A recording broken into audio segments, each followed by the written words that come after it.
Hey y'all, I'm on the land and there's bugs all over me, so you will hear me this and wiping them off and keeping them from biting me and all of that good stuff. I love the idea of like being in nature and be like, in nature. And they never show themselves getting bit. It's pretty amazing. But yeah, but I'm pretty good. I'm just laying on my bag and I'm got my little lapa, my little African cloth, and I laid it out. And I'm under the tree, which is a wonderful place to be. It's under the tree. So we are on our, like my man says, our baby, our first land that we purchased in Ghana, in Hovolta region. And I love it. I love it. And I think somebody once asked me would I ever think about buying land somewhere else. I mean, I guess it could happen. The only thing is, if you're not there to watch it, to be around it, or people living in it, or have a purpose for it, and then create the purpose and basically have it be inhabited by the people you choose, and not some squatters that will come and take over your property. That's why I wouldn't. I would need it to have it right where I am. I already see the thing of having two apartments. It's already like, I mean, you're paying for a year, but you only could be in one of them at the one time. You can't be in both at the same time. So if you see me, like I told, moving is the bugs, but you can't be in both at the same time. So there's that. So I think that there's enough for everyone because everyone doesn't need a lot. And I mean, not some people need more than other. No, everyone doesn't need a lot. We don't need a lot. Our dreams, those dreams we be having like, oh my God, I want a 7, 8 bedroom house. I was watching this wonderful show. It's called African Building Hub. And it's a YouTube channel, wonderful YouTube channel. It's about building in Ghana. The guy's a Ghanaian. And he really helps people build in Ghana, but kind of avoid a lot of the pitfalls that a lot of people experience. And that's whether it's Ghanaians, those of us coming from abroad, diasporans, or what have you. A lot of pitfalls. So he really helps. It's called African Building Hub, if you want to check out that channel. And so he was talking about how like it's almost becoming back in the day type of story, but it's actually still happening and how the people could avoid it. And he was saying that a lot of times the Ghanaians who will leave Ghana, go to America and, make some money, their plan is always to come back home to retire for their young, older ages or to build a big house. And when they leave, sometimes they have no children or they have children, when they have children abroad, let's say the States, and so they have like 6, 7 children. So they'll be like, yes, we're going to come back and every child's going to have their own room. So they build these 6, 7, 8, 9, 10, 11. Like you could imagine, and this is no cap, like big, beautiful homes here in Ghana as they're still in the States sending money. Boom, house is done finally. Sometimes, of course, it takes years because a lot of times they go and they stay in Babylon for 20 years, 30 years even. Then they come back and there's a lot of things that could happen before that, but then the kids don't even want to come back because the kids were born in the States or abroad and they're not really interested. So now they get stuck with this 5, 6, 7, 8, 9, 10, 11 bedroom house, and nobody really wants to buy that much house because nobody really needs it.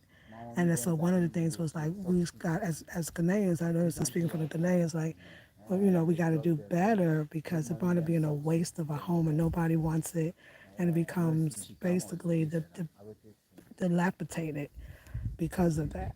So it happens a lot. So it's smarter to build either smaller 2, 3 bedroom homes on your property or one or just a 2 or 3 bedroom house. Because the idea is the kids are going to come home. The kids are not even kids anymore. Just think about it that way, that the kids is not even kids anymore. And so what happens? And you also change. Uh, oh, yeah. Thank you, Henry. Because, like, it's true, like the children, I mean, the children are not children. Our children reminds me of that poem by Khalil Gibran, which has been turned into a song. Our children are not our children. And that's a wonderful way to kind of illustrate the idea of that. Or some of them because they live abroad, maybe in the UK, places like that, the States, and they're living in small places. They think of when I get older, or when I leave, or when I retire, when I go on pension, I'm going to live in Ghana and have my big house. So don't build big houses, you're not going to use all the rooms. Since people that have bigger houses, like I said, the children did not come. Or if they have a house that big here, the children will probably leave and go abroad anyway. And children tend to grow up to be adults and want their independence. So it's a thing. So a lot of times too, they are building, but they're still abroad, and they're trusting people to help them build while they're still abroad. But it could be family members or stuff. But so you get a caretaker. The caretaker at this point is living in your house for 20 years. So it's not that you build a house, but kind of. And if all God do is be halfway built, and people can live in it, but you're abroad and you're constantly sending money for the upkeep. So the caretaker really becomes their house.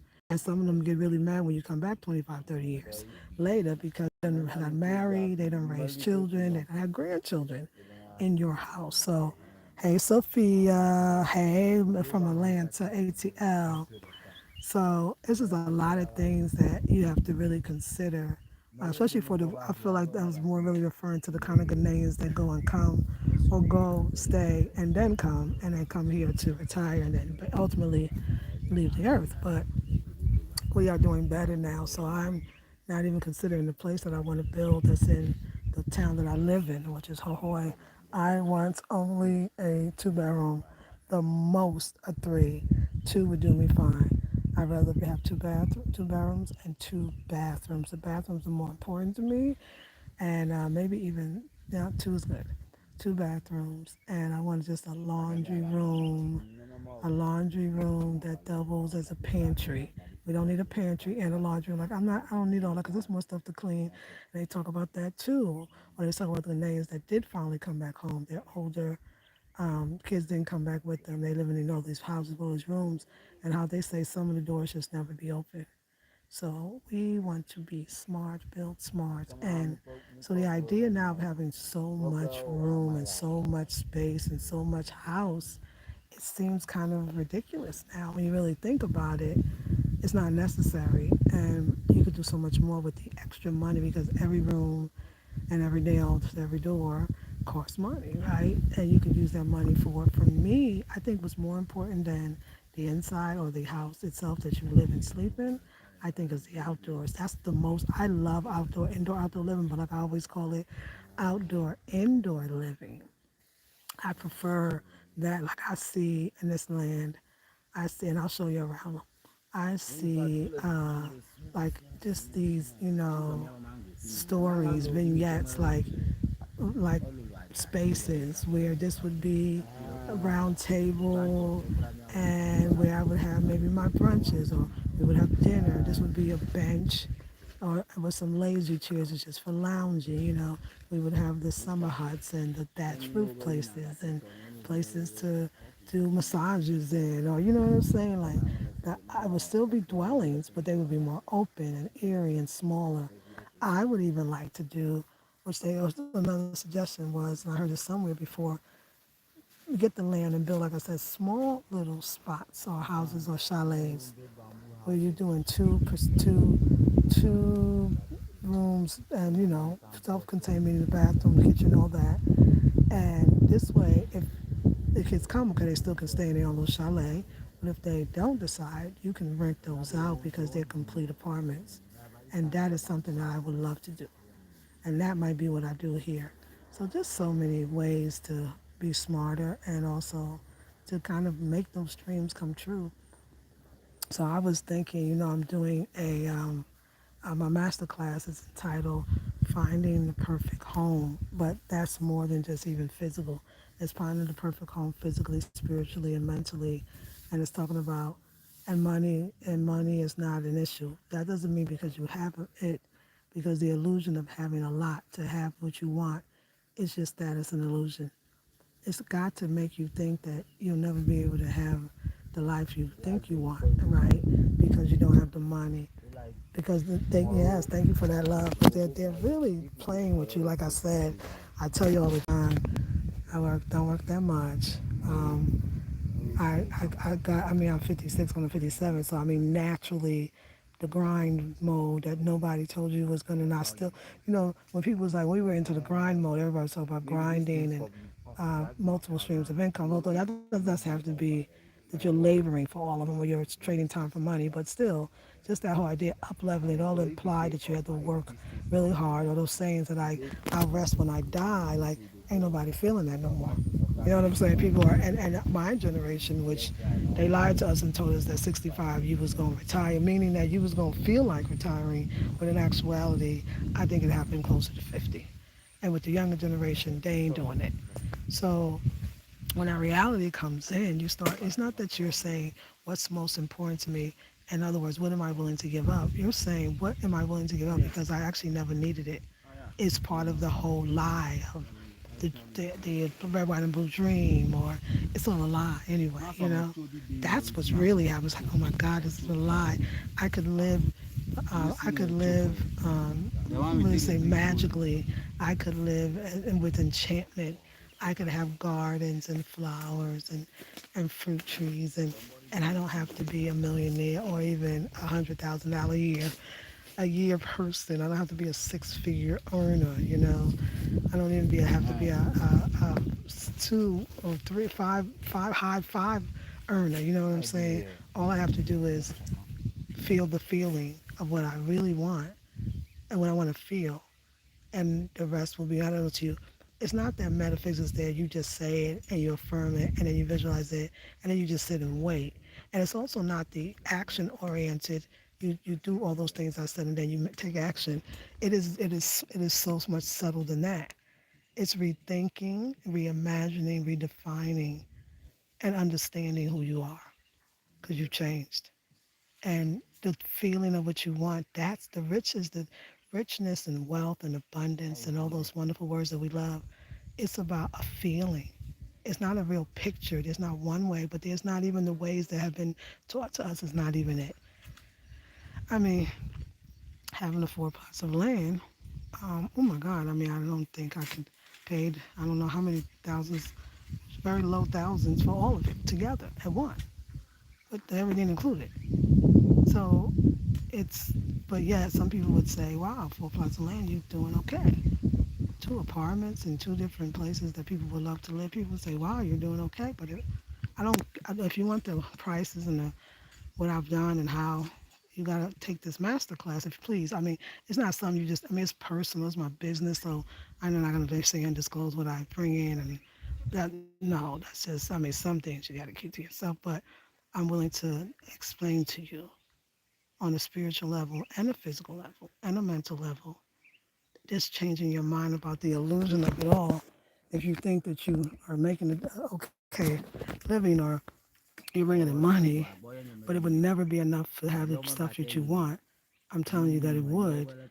It's just what you want is based on what somebody told you you could have, when actually you could have so much more. Because the so much more is not just the physical thing itself, it's the life that you really want. And most of us, as I was kind of saying before, want a life of peace, a life of tranquility. I'm gonna show you around like I said. Beverly, Sonovia, hey ladies, and thank you for being here.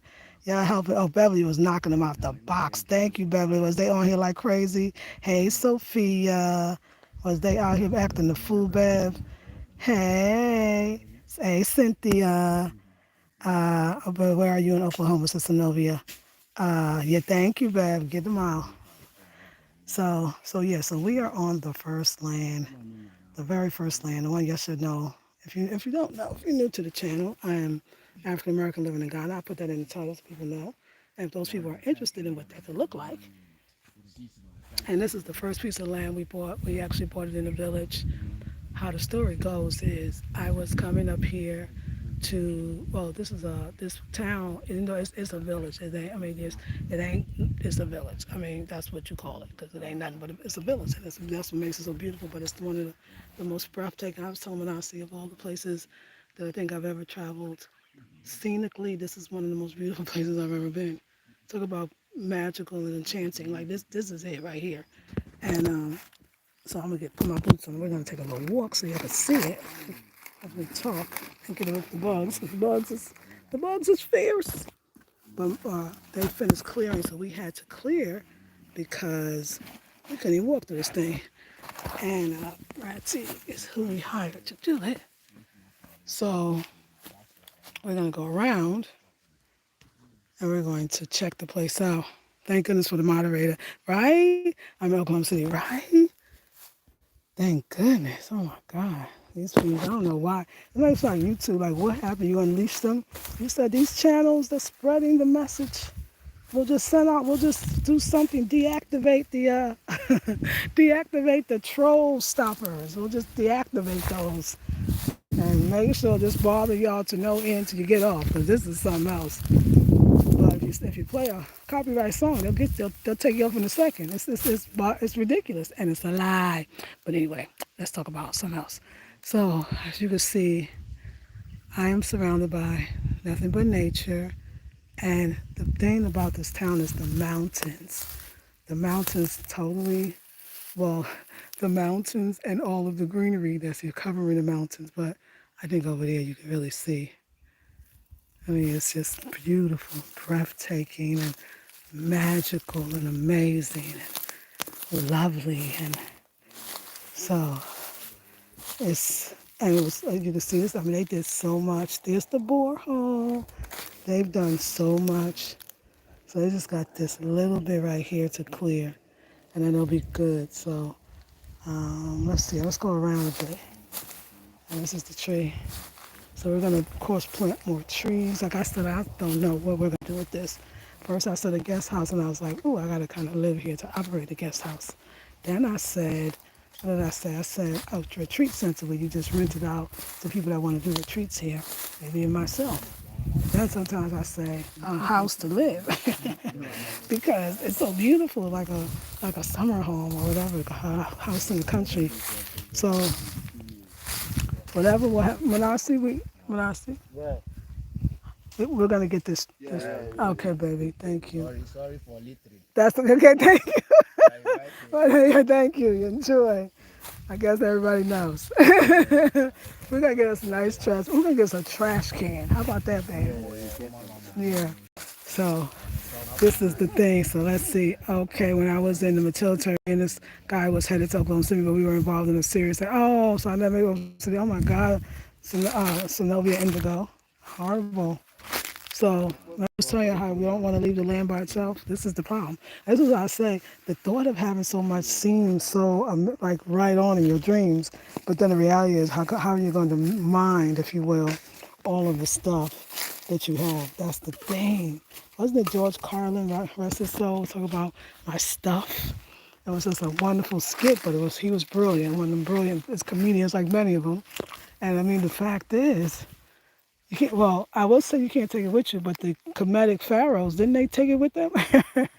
But when these fools found it, they stole it. But then they died too. So there you go.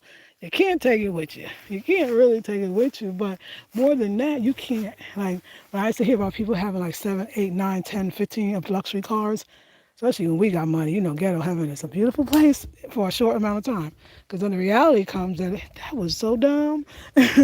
And I think, I learned that from having 2 apartments. Yeah, you have 2 apartments, it's wonderful, but you're only one person. And if you're a part of a couple, like, unless one going to live one going to live in the other, and why is that? You can live the same.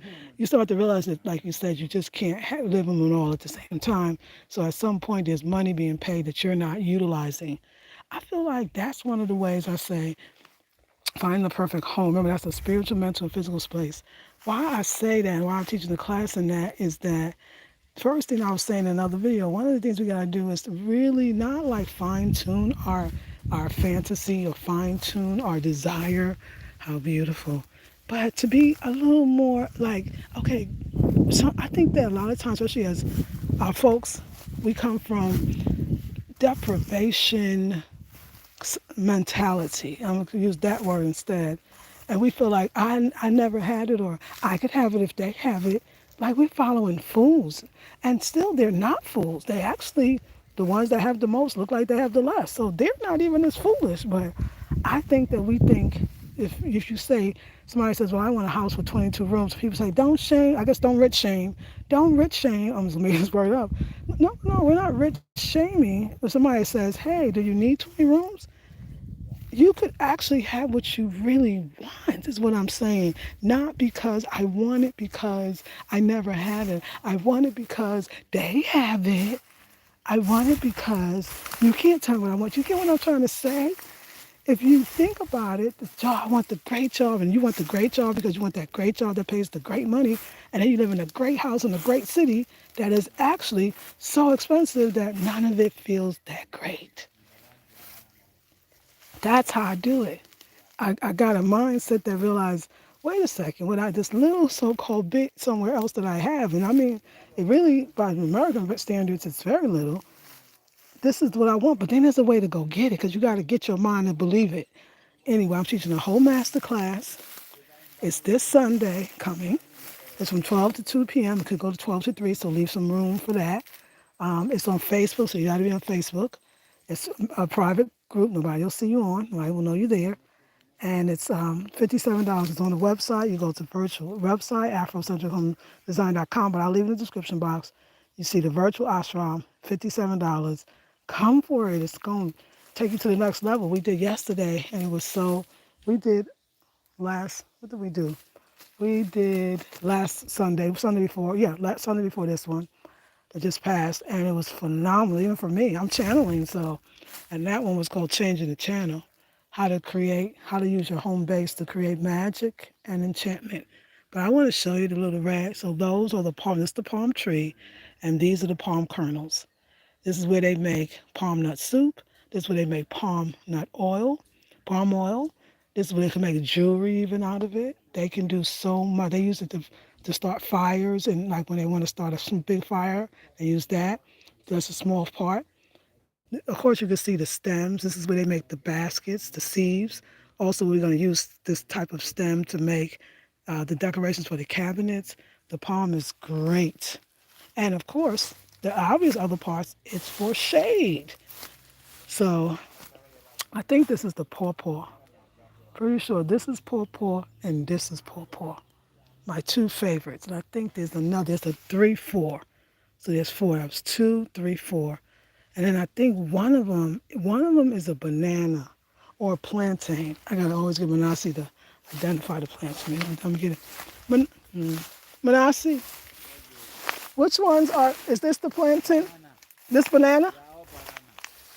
And then where's the pawpaw? The pawpaw is dead. It's dead. Yeah, because the sun is too hard for it.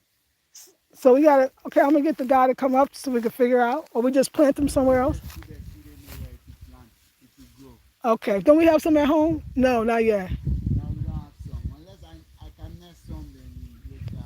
But we'll wait till they come in season, I guess, again. I nest some, then later we bring it. Oh yeah, we can nurse some? Okay. So they're all banana trees? Yeah? Banana? Yeah, banana. Cool. I love bananas. I love bananas.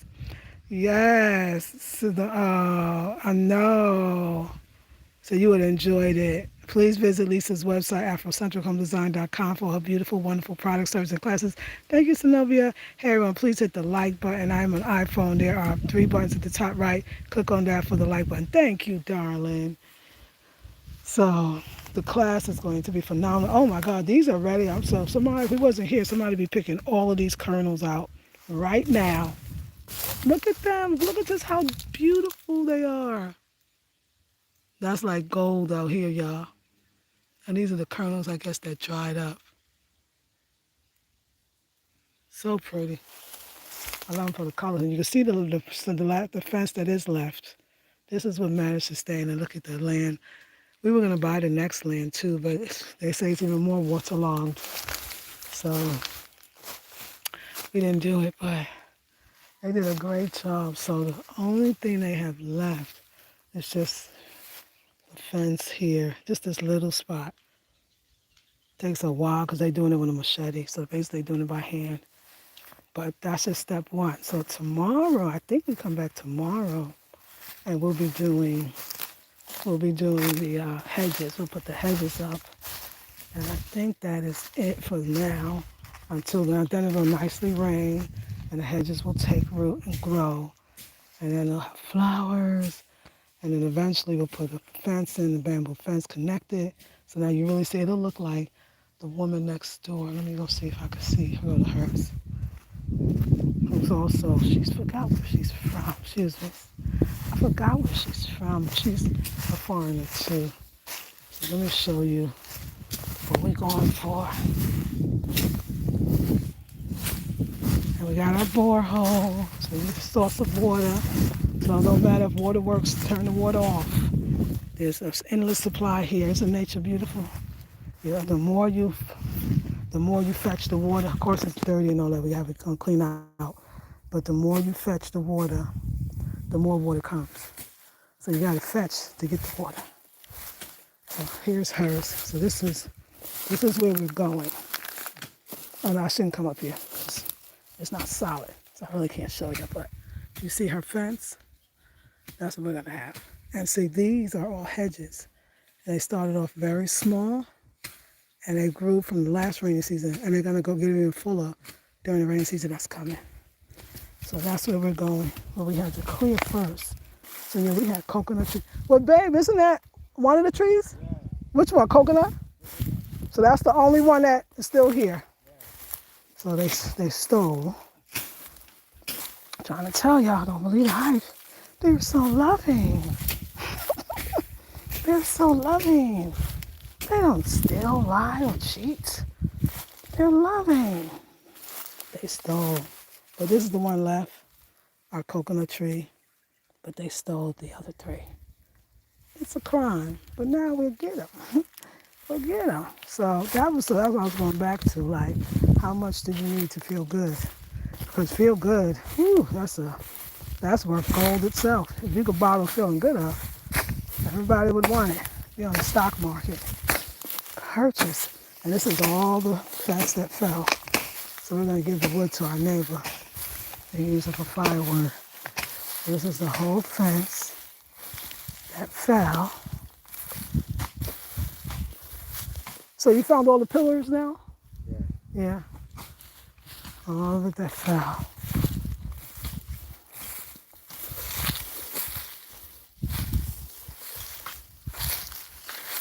Oh, I can see some beautiful landscaping. Babe, I can see some beautiful landscaping for this part. Like some stairs. Wouldn't that be pretty? And then the stairs will go all the way up and you come up there. Well, what's nice is we had a pond, some some bricks, and some wood, and it would be. I know you can build that. You have a water feature, so you walk up the stairs and you get to the top and you descend and it's like, ooh, you like that, babe? That's what we're about to do, y'all. So this is gonna be stairs. I just thought of it on the spot. Y'all here for it. Y'all are here for it. Come up the stairs. Can you imagine? Look at the mushrooms. These are all edible too. Baby, did you see we got some mushrooms over here? Yeah, they be picking them, washing them, and eating them. They sell them at the market, honey. Sell them at the market. You come up here with the stairs and you descend. Then maybe this the section that have the pond and the whatever, the babbling brook. I don't really know what that is, but y'all know what that is. Yeah, that would be nice. Oh my gosh. Hey, General Mosquito. How would you know whether that's true? Let me tell you. First of all, buy your land. Buy your land in the rainy season. That's how you're going to want to know. And it's easy because in the rainy season, that sucker, you put your feet down and you can literally almost fall through the ground because it's that waterlogged. Plus the water won't move. The rain will just sit right there. It won't saturate into the ground. The water will just absolutely sit right there. And this is waterlogged. But people still use it. Well, first they use waterlogged land for grow rice because that's the best. You need a lot of water to grow the rice. Like I tell you, everything in the back of us will never be. They can't sell that land. First of all, it's very waterlogged. And it's also like a reserve or something where you can't build. So I love that this is it. But that's how you'll know. So some people say buy land in the rainy season. Here's another baby palm that's coming. And don't buy it in the dry season. Because that's one of the ways, the only way, unless they tell you and they won't. But it's okay because, I'm not saying it's okay, but it is okay. Because you cannot, like the person in front of us, he's on the waterlogged land too, but what he did was you build it a certain way, and then you cover the foundation with sand, and it will cover it, and then you're good. So there's the waterlogged land that people have, but it is an extra cost to fix it, to sand it, so that it won't be anymore. So you could do it. Like she's most likely waterlogged too. But it's beautiful land. Wait a second, that's her fence. But I think this is hers too. I guess they didn't fence this one. And now I see that greenhouse. That house over there, which we think is going to be a guest house in the front, that green, it's like two round houses. They have staircase in between. I think this, now she seems to think it's going to be a guest house. But I remember when they were first building that. And so now it's done. And yeah, I mean, this is, anybody would love to stay here. It's beautiful. The whole town. The whole town. And look at all the beautiful palms that will always be there. So I love it. I absolutely love it. It's beautiful. Come, let's go down here. So let's see. Good stuff. Yes, thank you. Okay, that's good. Yes, I learned that one. Everything that I've learned, I will share with y'all because nobody be needing to go through all of this. You're going to go do something. You're going to go do something. If you're foreign, you're paying more, period. Unless you got a good name and he's honest. If you ain't honest, you still paying more and then they just going to split it. Or he can be, the land get cheated every single day with land. The land issue is not just a foreigner thing. I do want to say that. But like, people buy land successfully too, build wonderful houses. So I don't want to really harp on that because I realize it makes people scared. Of course it should. But I mean scared to the point that it doesn't have to be that way. That's why I do these classes and master classes, because it is about what is attracted to you, your vibratory frequency. Does Manasi make my land buying experience a lot easier? Hell yeah, he speaks the language, although it would cheat him too, because to him, damn, I must be rich and he's with me, so he's gonna get taxed too. But he's smart. I think they sell to each other much cheaper, and they should. I mean, I don't think that's necessarily wrong. I don't even think it's necessarily wrong to put a foreign tax on it, it's, I mean, when you hear some of the prices, it's unbelievable. We're not getting those exact prices. And when I hear people be like, the people said I paid too much, that's the people. The people don't even pay the whole bill. If a lot of times people here will come by land, somebody will be selling it. The person knows that if they're a Ghanaian villager and they're selling it to another Ghanaian villager, they're not always expecting the Ghanaian villager to come up with the whole amount of money at one time. So these people pay over time, which be years, and they get the land right away to use. Now, foreigners, I've not seen that happen. And you don't want that. We want to pay our stuff off anyway. We want to make sure we know. We want to know. A lot of times, too, a lot of the land, people say, I'll go to the lands commission to see if the land is owned by someone else. And you should always do that. But sometimes the land's going to say it's owned by no one, but it is still owned by someone. Because here, families own the land, and everybody knows it. So if the family sells the land, the people that buy it don't go to land commission to put it on the books. And that's not a wise thing. Always put your land registered with the Lands Commission. Because in the end, even the villager, they try to come back and say it's their land. Who got the papers is their land. Legal law still stands. But it's been so traditional for so many years to just sell the land knowing that the landowner is that family without papers. We're in the modern times, and a lot of the children of the elders now come back and be like, Mom, Dad, we got to register the land. I don't know, the registering land is not cheap. I think they should make it way cheaper for the descendants of Ghana. I believe that. I think that the Ghanaians should be able to register their land, especially the villagers, particularly for free, if nothing at $1 or $2, seriously, because they got a lot. So register, because you got to call a surveyor. I mean, there's levels to this. You got to pay the corruption fee. Don't forget that. It's a very important fee. You got to pay it. You got a lot you got to do, so make it damn near free for them and make us, okay, I'll answer that question, and make us, pay a little more, because I'm saying in the truth, whatever you pay, I promise, look, I want you to look around for a second. You ain't even getting, I think you get the full picture. I think I want you to just look around. Now, if I walk down the road, I want to go down the pay road and you see the Buster Mountains, I want you to really look around and you be honest and tell me how much would this cost in the United States. You ain't paying nowhere near, not nowhere near what you would pay for this extreme beauty and magnificence. No, you're not. So be happy with your price you got, and go land. But without a doubt, register your land. Register your land. I'm trying to get the butterfly. Register your land. The most important thing. What made me leave America? I was on T.J. Rodriguez. I was only coming for 2 week vacation. It was in 2020. It was March. I got on the plane on March 9th. Oh, I arrived in Ghana on March 9th. I had a suitcase that was filled. One was suitcase filled with stuff to give away to the so-called less fortunate, as they say. And the other one was my clothes. And the other ones were my clothes. And I'm sitting back down. And the other ones were my clothes. And I every intention of going back because my whole house and life is in the States. I was just coming to visit. At that point, probably was my sixth country. I think my seventh one.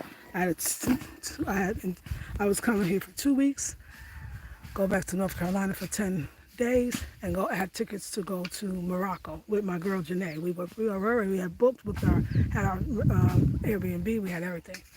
And once we got here, the March 9th, 2020, I mean, everybody knows that month, man, the pandemic was just, starting. And everything was changing. It was like, okay, people was getting out of Dodge. They were sending planes. I know that the U.S. was sending planes to Ghana to get the Americans out. And I know this sounds really bizarre, but something told me that I was not going to go back to the U.S. and that I was going to stay. Now, meanwhile, I'm renting a two-bath townhouse. I got a brand new car in the driveway of that townhouse. My birth certificate, social security cards, and my daughter, everything that I ever that says that I need on paper was in North Carolina, and I never returned. I stayed. Everybody else left. A lot of people left, which makes sense. And I stayed. And I've never been at that point to the continent before. I never lived in Ghana or anywhere else on the continent, and it was all spirit. It was very spiritual. And I had my business was online, like, I do courses and classes. So I figured I would rely on that. And I knew that it was going to be wild. It was wild. I mean, I had somebody had to move my stuff out of North Carolina and store it, another person. And I had to call the car people. And my girl, I gave her the keys to give the car back. And I sold everything in that house. That apartment was beautiful. I decorated that apartment so beautifully. And somebody said I could take everything. While Janae, she boxed everything up. And then another sister came and said I could take everything and I could pay you $250. And I had no choice because the landlord's like, you got to get your stuff off. You're not here. You're not paying rent. And I gave everything for $250. But my girl kept, that same sister, she kept a lot of my stuff that I told her to keep, the mementos, my pictures, birth certificates, appointment papers and pictures. But it's a wild move, and I have not been back to the U.S. since. Very wild story. Didn't know how that was going to work out, and it worked out beautifully. And that's why I'm doing master classes on how to create a life of magic and enchantment, and how to find a perfect home. This is why, thank you for the love. This is why I teach what I do, because I don't make a fraction, or maybe that's what I make, a fraction of what I made, even on an online business that I did in the States. And the reason why I say that is because, Ratty, am I in your way? You okay? Oh, no. Okay. It's because once I got here, I started realizing that the way that we were operating in the States, the grinding, the up-leveling, I couldn't do it anymore. I was already getting tired of it before I left. So when I got here, I kept thinking, how does anybody just visit Africa and then go back home? I just couldn't see. I just thought like the vibration of the place was very natural and normal, as if the way we were living in the States was the most abnormal thing. And keep in mind, I worked from home in the States. I had my own business, right? My business was a solopreneur, so it wasn't like I had my own office and I had this business, big staff. It was just me. And still I felt that need to keep up because I still got to pay rent like everybody else. And I still got to pay for the car. And I still got to pay, you know what I'm saying? It started to get really real. and I felt something changing too. Hello? Before I came to visit Ah, Ghana, I felt ah, no. America was going to go through something that was going to change the world, but especially the U.S. forever. I felt that, but I couldn't put it in words. I just knew when I got here, Spirit said, don't go. And that's what I teach in my master class, y'all. I'm telling y'all, if any of this is resonating with you, you're like, you know what? I want to go. And even though I know I don't really know how because I make my money from a job that I have to go into, right? I can show you how in your own way because I can show you what this does up here and how it works and how it can work. It's magical, but it was all magical. So why the magic stop? The magic ain't gonna stop now, and it's not. It's odd. Like sometimes I tell the story and feel like I'm telling the story about somebody else because to me it's almost like I never left one place and moved to another. I was always here. That's how much it feels like that. So I feel like the States would be like, I would be like a fish out of water. It would be so unusual to me. I would truly feel like I'd be a foreigner there than here. But that is the story. You are really blessed, Lisa. Thank you, Cynthia. Hey, cuts off the chain. That is powerful. Cuts off the chain. Thank you. That's a powerful testimony. Thank you. Hey, opulence. Greetings to you. Yeah, y'all. So everything that happened. So yeah, I was like, oh well, I could live off the money I make from doing the classes, right? Because I was making a lot more too. But I started this other thing happened. Like I said, spirits. Like I was met the family that was helping me, and it was a friend. It was a woman I traveled with. It was really her Ghanaian family. They were her people, but they became my people too. But anyway, it was helping me.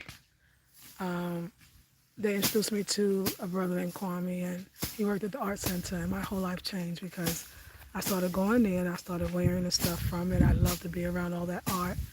And yo was like, we were like one of those, and we were like one of those, and we were like one of those, and can you get that? And I was like, oh, let me see. I was all silly, like, I don't know, like, I think I could, but Kwame was like, we can get anything they want. And that started the most miraculous. So I started designing shoes, bags, jewelry, furniture. Now, keep in mind, prior to coming here, I never designed a shoe, a bag, or furniture, or what else I designed? Jewelry? No, I ain't do none of that. Not to say I've never had a hobby to do it, but I loved home decor. I would buy the stuff. I decorated beautifully because it was already in me. So the whole thing was miraculous. Every last part of it.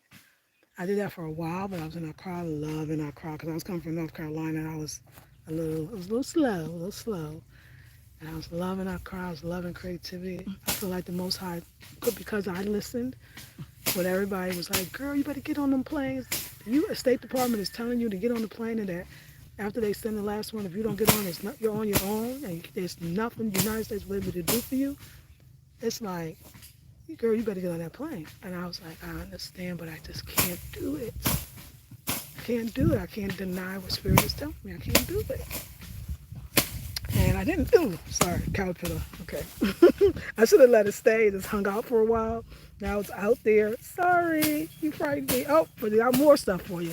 Anyway, I couldn't do it, and I wound up staying. And I feel like I was rewarded with who I truly was, which was who I truly am as a designer. And life became grand. And then after that, I was like, wow, the crowd, and the business changed, the partner changed. And I'm at Monasti, and I was like, ooh, Accra's kind of rough. I'm kind of tired. I feel like I'm grinding. Although I wasn't grinding, I was working very hard, but I didn't know I was working hard because I loved it. It was not like, but after a while, the body, said, why don't you, somebody mentioned this word, Volta region. They kept saying, oh, Volta region, you got to go to the Volta region. It's one of the most beautiful parts of Ghana. And I don't know why I heard the Volta. I don't know why that word just did something for me. Like, one day I'm going to go.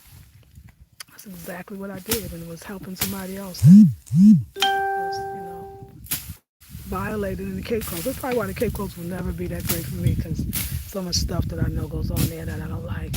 But anyway, and I was doing something for somebody else, and it was the healing waters of the Willie Falls, which I'm at Hamanasi, and I go down there before we go home.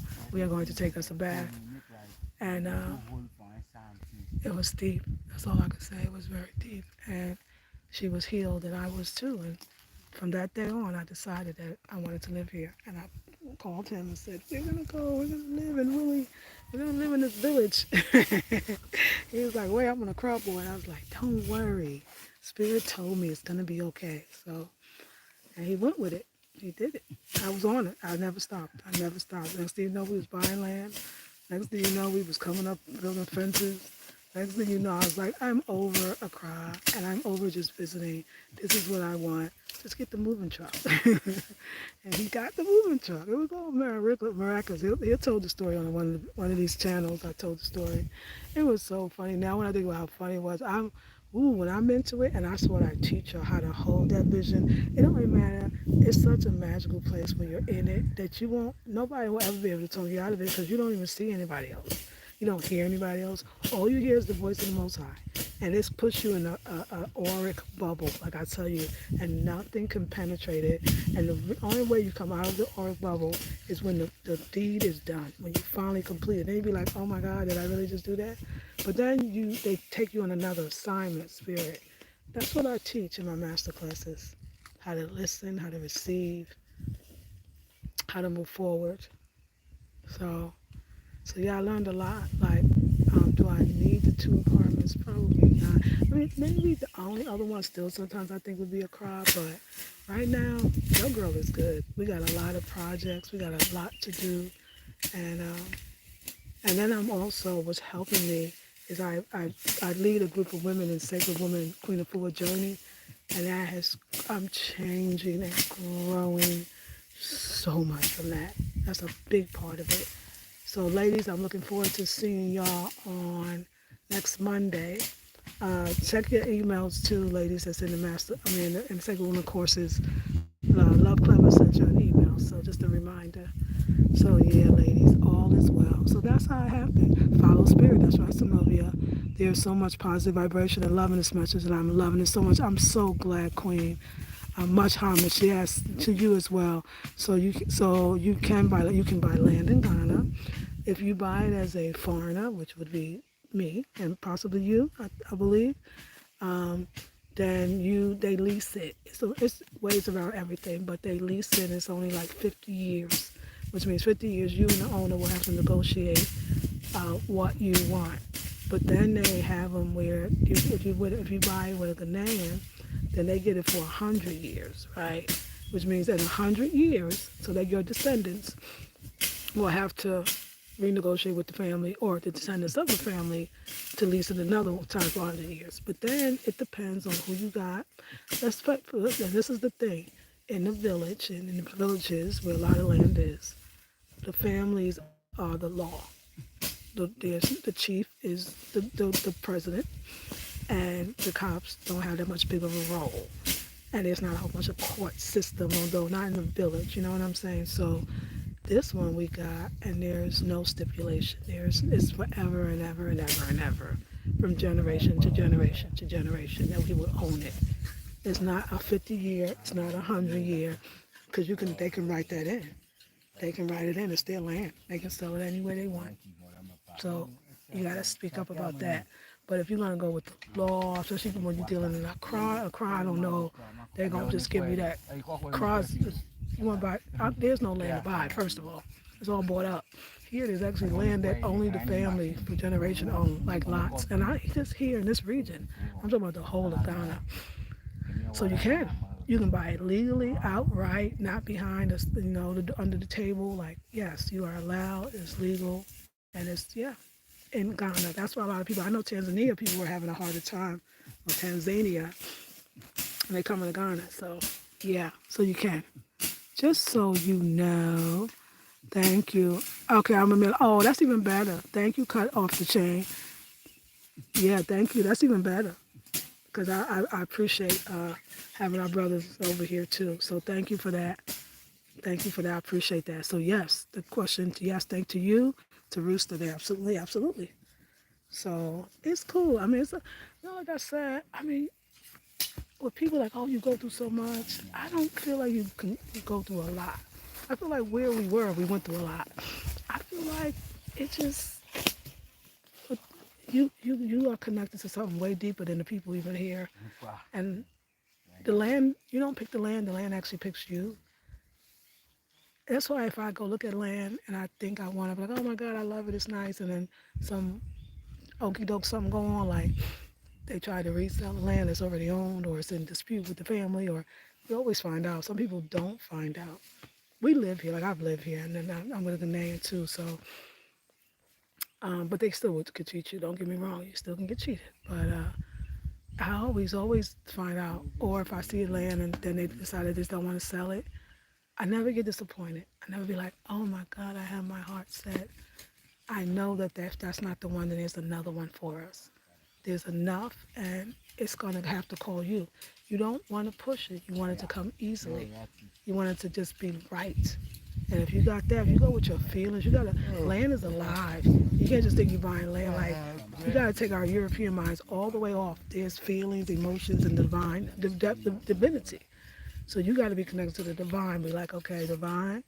And you got to be able to hear divine advice say, child, that ain't your land. Or baby girl, that is your land.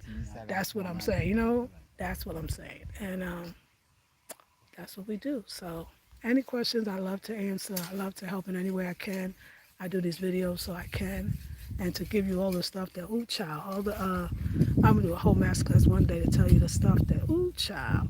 But the ooh, child stuff, we're going to call it the ooh, child class, okay? What not to do in Ghana, especially in any way, but especially when buying land and other stuff too. But yeah, it's all good. You're very welcome. Most definitely, sister. Thank you, brother. All right, y'all. Let me see. They doing good, huh? Yeah, That's it, huh? we're almost done. Yeah, Very nice. This is no lawnmower. This is hand. This is manpower. I call it yeah. manpower. This is all we have left. That's all they have left to finish. So are we coming right back tomorrow, or is it gonna be like the next The day? next day, The next day, yeah. I talked to the guy to come and pick this. And what did he say? He said he He want to do said, that. okay, so yeah, if you come and pick it tomorrow, and the next day we come for the planting. But Okay, if you come and don't pick it, to do our best. We still pick it to one side and bend them. right. Then we still work Mhm. for that day. Okay. So So tomorrow we are off Thursday, here. right? So Thursday. Thursday Okay, cool. we'll be back here. Thank you. I just subscribed and I will be tuning in. Thank you, brother. I appreciate it. All right, y'all. I love y'all, and I will see you on the next one. I'm gonna chill out under the tree and drink some water. Peace, love, and blessings.